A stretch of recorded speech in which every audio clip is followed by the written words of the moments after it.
నమస్తే నేను Priya, welcome to news 7.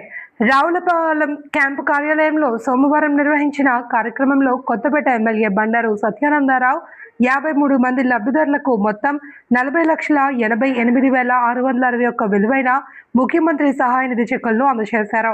ఆర్థిక ఇబ్బందులతో వైద్య చికిత్సలు పొందిన నిరుపేద కుటుంబాలకు ఈ సహాయం ఎంతో ఊరటనిస్తుంది అని ఎమ్మెల్యే పేర్కొన్నారు. అర్హులైన ప్రతి ఒక్కరికి ప్రభుత్వం సంక్షేమ పథకాలు ఫలాలు అందేలా కృషి చేస్తున్నాము అని ఆయన తెలిపారు. చెక్కులు అందుకున్న లబ్ధిదారులు ముఖ్యమంత్రి, రాష్ట్ర ప్రభుత్వం, ఎమ్మెల్యే బండారు సత్యానందరావుకు కృతజ్ఞతలు తెలిపారు.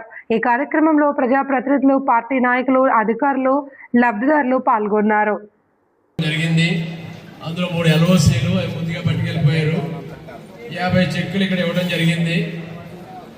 దగ్గర ఇప్పటికి 37 సార్లుగా 1694 చెక్కులు 10,90,38,792 రూపాయలు ఇంతవరకు అందివ్వడం జరిగింది.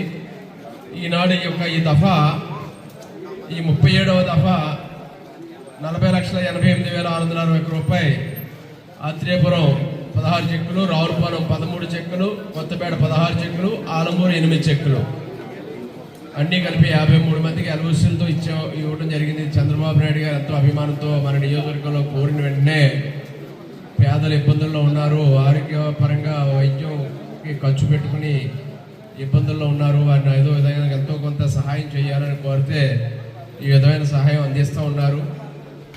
యావరేజ్గా చూసుకుంటే ప్రతి నెల ఒక 50 లక్షల రూపాయల ముఖ్యమంత్రి సహాయ నిధి కింద ఇంతవరకు మనం అందించడం జరుగుతూ ఉన్నది. ఇది చంద్రబాబు నాయుడు గారు మన మీద అభిమానం, మన నియోజకవర్గ ప్రజల మీద అభిమానంతో చేస్తున్న కార్యక్రమంగా మీకు తెలియజేస్తూ, మరి 2 సంవత్సరాల పాలనలో దగ్గర 11 కోట్ల రూపాయలు పైబడి ఈనాడు ఇక్కడ అందివ్వడం జరిగింది. మన సగౌరవంగా మీకు తెలియజేసుకుని ఇంకా చాలా కేసులు ఉన్నాయి, రావాల్సినవి కూడా చాలా ఉన్నాయి. అవి కూడా ఎప్పుడెప్పుడు సెక్రటరీ కూడా పంపిస్తూ ఉన్నాం, సీఎం గారి ఆఫీస్కి పంపిస్తూ ఉన్నాం. రేపు రాబోయే రోజుల్లో వాటిని కూడా మంజూరు చేయించడం జరుగుతుందని తెలియజేసుకుంటూ అందరికీ నమస్కారాలతో సెలవు తీసుకుంటున్నాం.